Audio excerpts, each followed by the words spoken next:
Hey, Boris Musheyev here, and welcome to my YouTube channel. It's early in the morning. We're doing part 3 of tax deductions for business owners. Okay, if you haven't watched part 1 and part 2, go ahead and watch it there. And I'm having my coffee from my favorite Disney character mug. Okay, this is Chip. If you haven't watched in part 2, I talk about how I went to Disney World and wrote it off as a business expense because it qualified under IRS Section 162, ordinary and necessary. This is a business tax deduction also. I got it for the office. It's an ordinary expense. You need to have mugs in the office. You want to learn more how to write off such expenses? Go ahead and watch that part 1. But before you go to part 1, let's kind of do let's do part 3, which is QBI deduction and S corporation under $100,000 profit. Now, we really need, like, we spoke about 15 tax deductions, part 1, part 2, right? So you can watch it there. But let's kind of dive deep right into this. All right, that was a good coffee. Now, by the way, every Tuesday I release YouTube videos about tax strategy, so please go ahead and subscribe, hit the like if you like it, leave us comments, leave us questions. We also have a lot of resources for you to use in the description section. All right, but today we're going to talk about what is a qualified business income tax deduction. This is something that IRS gives you, okay, for free, okay, for free. And many times, a lot of accountants miss this on the tax return. We're going to talk about that, and we're going to talk about the fact if you want to form an S corporation, should you do it if you're making less than $100,000? All right, let's get right into QBI. Ready? All right, let's do it. So qualified QBI is a Section 199A deduction, which means IRS is giving you 20% deduction from your taxes automatically. So when President Trump took office, they passed what's called Tax Cuts and Jobs Act, all right, in 2017, which became effective in 2018, okay? What happened, if you guys know, the corporate tax rate, right, the tax rate for corporations was 21%, and everybody was going nuts. What? Corporations will only pay 21%. They said, well, what about small businesses, right? What about business owners such as you and me, right? We are not big corporations. We're not a C corporation. We have what's called a pass-through entity. So they said, all right, we're going to give you what's called a 20% deduction. So 20% of either your taxable income, right, or business income. The lower off, whichever of these lower. Generally speaking, the business income is lower than your taxable income because you have spouse's income and other types of income, right? So today we're going to focus and assume that we're going to use 20% of the business income. So if your business made $100,000, you 20% of that, you get that as a deduction. Okay, and now you only pay tax on the $80,000. Pretty simple, right? But it's actually not as simple as you may think. Because what happens is that, and this is where you might be missing it out on your taxes, right? So let me explain that to you. If you're a single individual or married individual, I don't remember the exact threshold, so just for the purposes of this video, all right, if some accountants are watching this, don't hate me on this, right? Don't hate on me. For the purposes of this video, we're going to assume $200,000 and $400,000.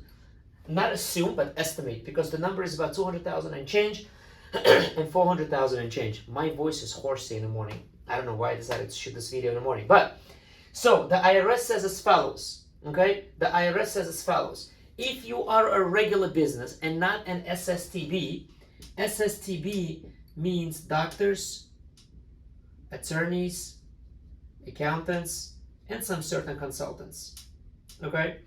If you're not in any of that, now, if you think you're a consultant, you probably do not fall into this category. Don't worry. It's very specific, which is outside of the scope of this video, okay?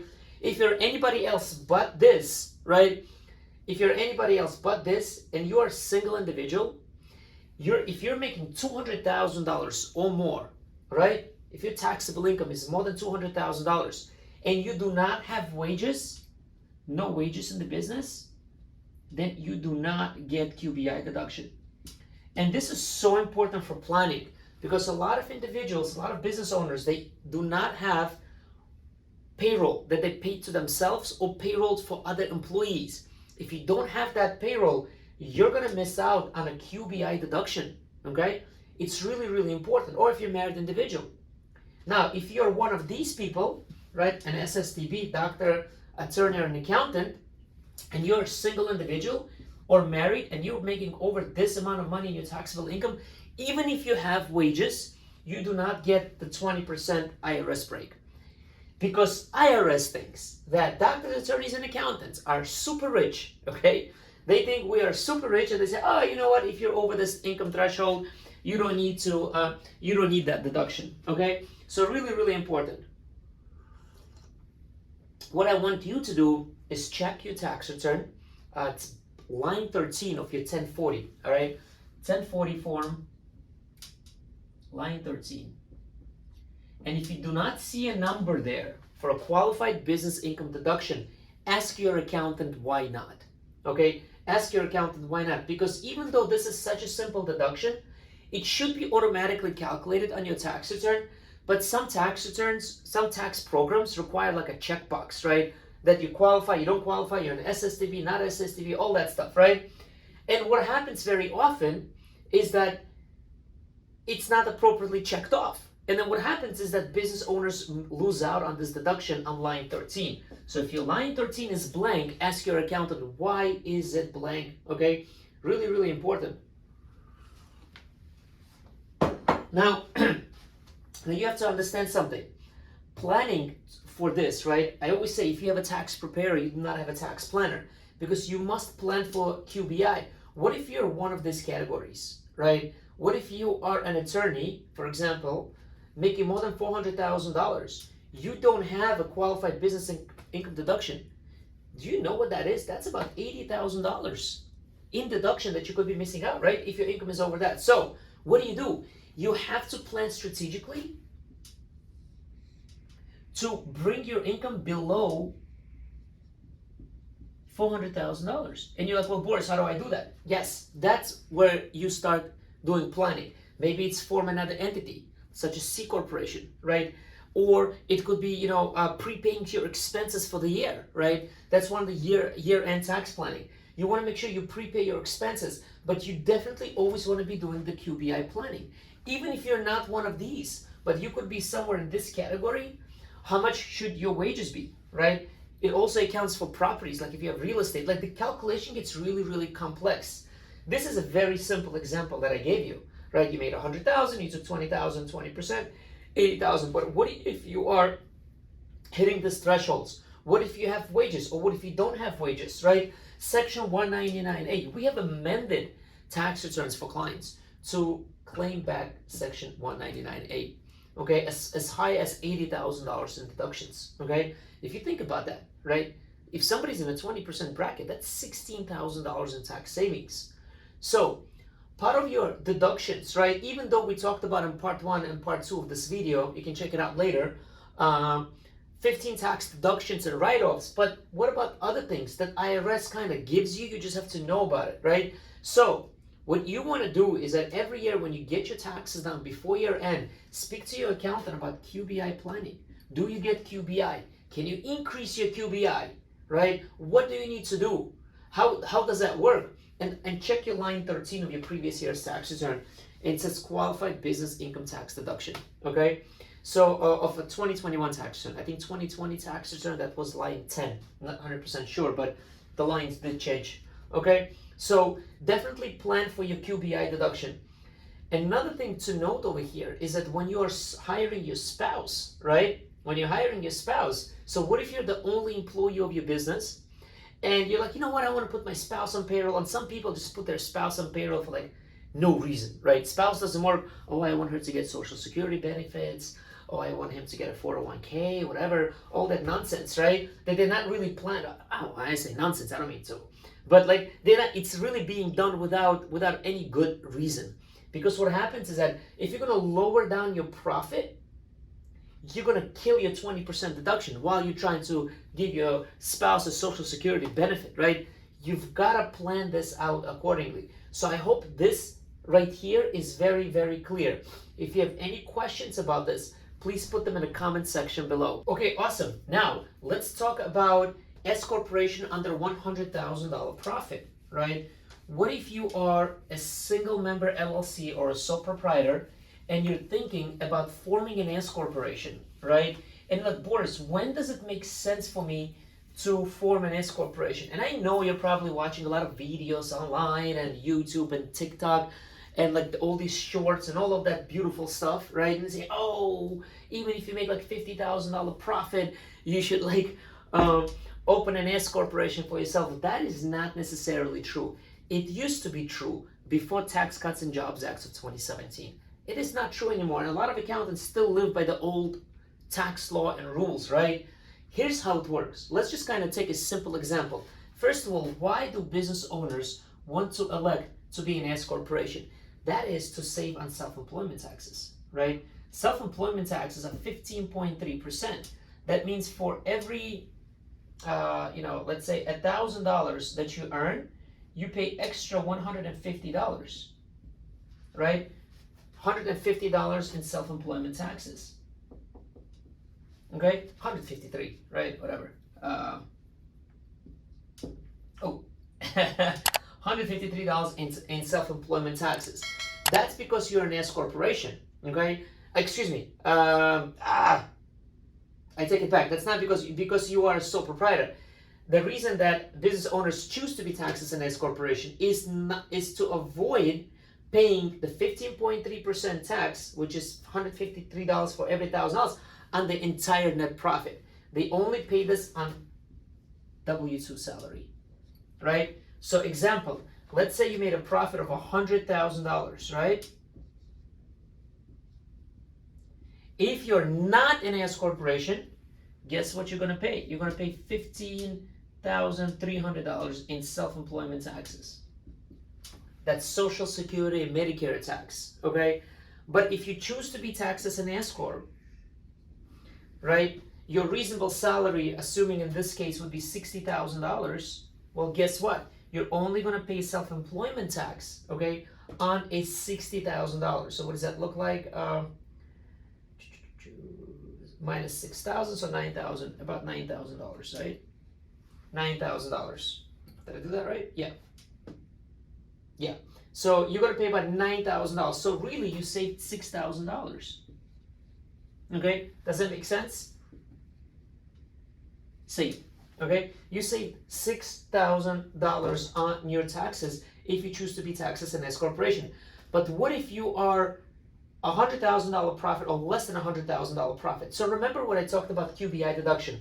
IRS gives you qualified business income tax deduction of 20%, right? And we said it's giving it to you on the lower of your business profit or taxable income. So guess what you are doing right now? When you are not an S corporation, you get a $20,000 deduction. When you are an S corporation and you pay yourself a $60,000 salary, you have $40,000 in profit left.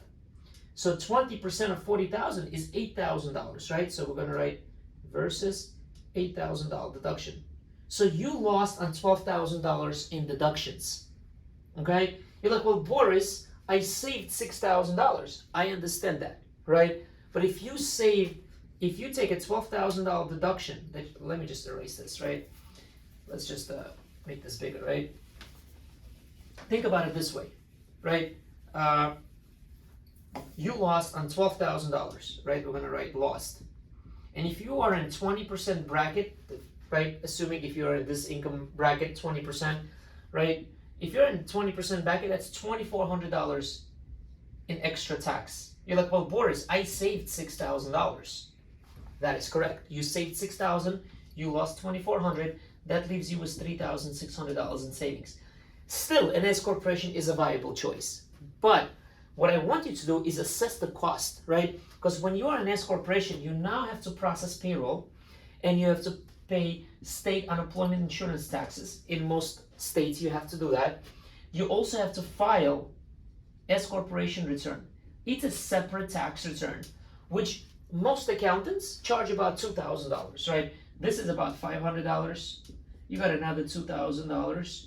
And now you also have to pay payroll processing fees. whether it be any like ADP, Paychecks, Gusto, whatever it is that you could be using, right? So payroll processing fees about $30 a month, the cheapest one. It's another $360.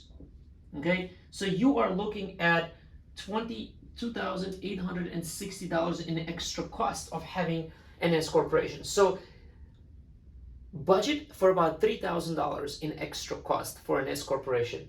Okay, approximately. So while you're saving approximately $3,600, you're paying at about $3,000 in costs in maintaining it. Okay, so and you really end up saving about $600. So if you are making less than $100,000 in profit as an S corporation, you really have to do a careful analysis. So when somebody comes to us and say, I want to become an S corporation, should I become an S corporation? I ask them, what is their profit? Okay, what is their profit? And based on that, we make a decision. Now, in some cases, if you're 100,000 and you are, it does make sense to become an S corporation, right? Because the example that we used over here is that the salary has to be 60,000, right? What if your salary, reasonable compensation, is actually less, right?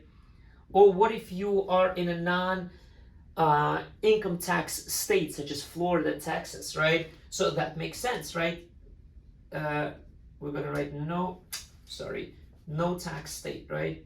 No tax state. That also will make sense. So maybe your savings will be about 2,000 now, right? Okay, awesome, but you gotta do this analysis, right? Because a lot of times you hear, oh yeah, as soon as you're making $40,000 profit, you've got to become an S corporation. No, because maintaining an S corporation is about $3,000 cost, right? I'm very upfront with my clients. Like when somebody wants to do this, I'm like, look, I'd like you to pay me extra $3,000 or $2,000 to prepare the return or whatever that may be, right? But like, I'd like that, but it's not going to be the best cost-effective way for you. All right, ladies and gentlemen, I conclude my video on this. Thank you so much for watching. So if you have any questions, leave it in the comments. 15 tax deductions. We have part 1 and part 2 of YouTube. Over there, I really talk about how you can write off a lot of things and make things that seem personal expenses as a business tax deduction. Definitely watch that. And till the next time, thanks so much. Don't forget to subscribe.